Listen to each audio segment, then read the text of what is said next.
Hello, my name is Peter and welcome to another video, and today I want to talk about, are you addicted to emotional pain or sickness? Are you addicted to emotional pain or sickness? First I want to give you a greeting. Om Shanti, peace to you, peace to me. So are you addicted to emotional pain or sickness? I'll talk about my life just for a minute. I'll share something with you. I was diagnosed as depressed when I was young. Manic depressive, which I think means bipolar in today's world, excuse me. Bipolar. So I used to wear that as a badge. It was me. Even though I wasn't depressed, I'd go in and see counsellors and they'd say, what's up with you? I said, well, look at the state of this world and look how human beings treat each other. It's not right.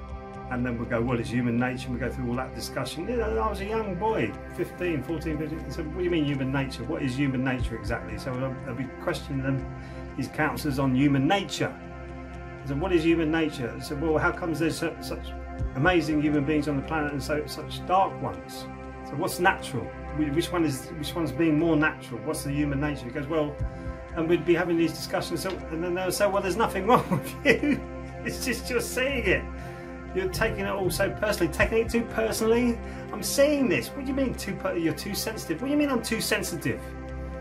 But it made me hang on to this, because they label me with this word depression, manic depressive, that I held it as a label.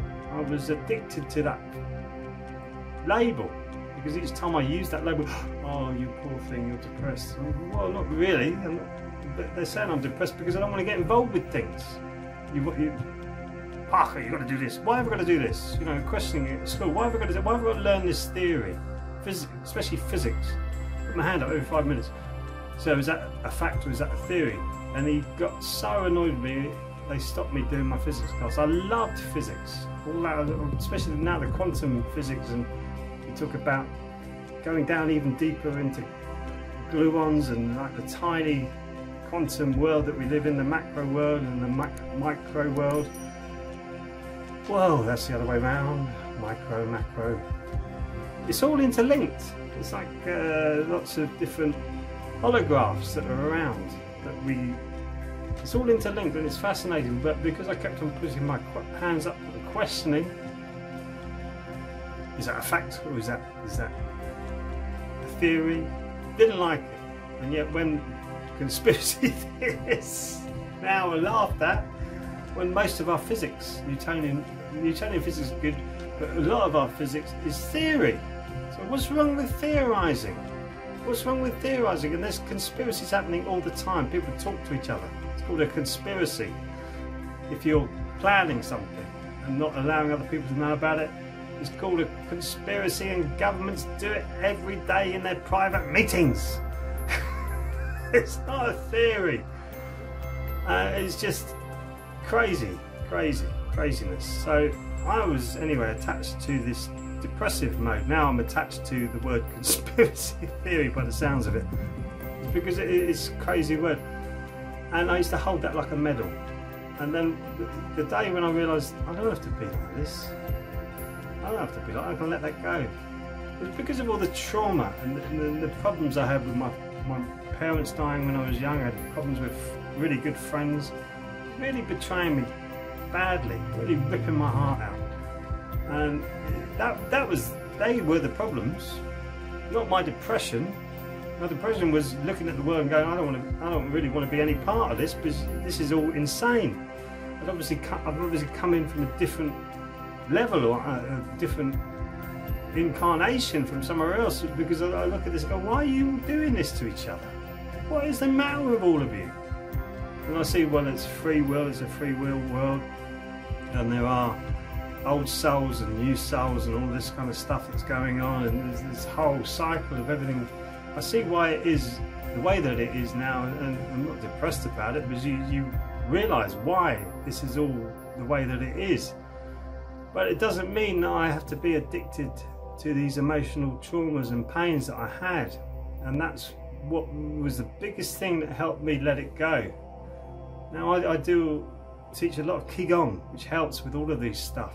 Qigong as well, and I'm running now a mindfulness and meditation high-end, high-ticket course to help people deal with this, which is a lot of the steps that I've used to help get rid of all of this stuff that I'm addicted to and attached to, which isn't me. It's not me. So I want to move other people out of that place, but this is not you. Look, it's not you. You're stressed, anxious, depressed, not sleeping well. Everything's jumbling up in your head. Oh, but don't be attached to it. It's not you. It should be transient, and for some reason it gets like a magnet. Ah, there it is. There it is. And it gets stuck on you. So we do get addicted to it, and we get addicted to the position that it puts us in.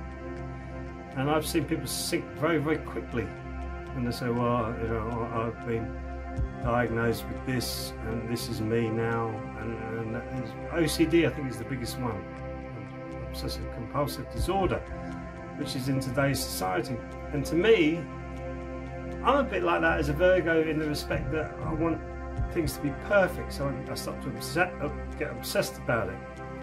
And I used to have to put the towels up perfectly so it's all neat and tidy. Now, if it is a bit too tidy, I'll ruffle the edges up a bit. So we walk in there and there's a little bit of ruffle, and then accept it rather than thinking, oh. And I can't stand living in mess, even though I tend to make lots of mess. But I'm letting it go. I'm trying to let it go, but keeping ordered, keeping everything in the right place, because my memory seems to work. Where okay, I'm going to put these files here, and then when I get asked by my wife or anybody else, I can walk up straight to, oh, here it is, bang, there you go. No, because it used to stress me out so much trying to find something. Oh, where did I put that? Where's that? Was that right? I made the decision, right, I'm going to remember where this is, and it makes my life a lot easier. Making your life easier, get you away from this feeling of being addicted to this stress, anxiety, all these emotional problems. Make your life easier, be kind to yourself. Let yourself be a human being rather than a human doing, because all you'll be doing is being done by these feelings, and you can let them go quite easily. So don't be addicted to your emotional pain or your sickness. Don't wear it like a trophy, because it's not. It's transient. But if you allow it to take hold, it can get very serious. They've done scientific research on gallbladders, where they realised that gallstones were being created in the gallbladder. One group, I think, did Tai Chi or Qigong, it was, deep breathing, and the other did nothing. All the ones who did the Tai Chi, deep breathing, relaxed themselves, no symptoms. All the ones who didn't developed gallstones.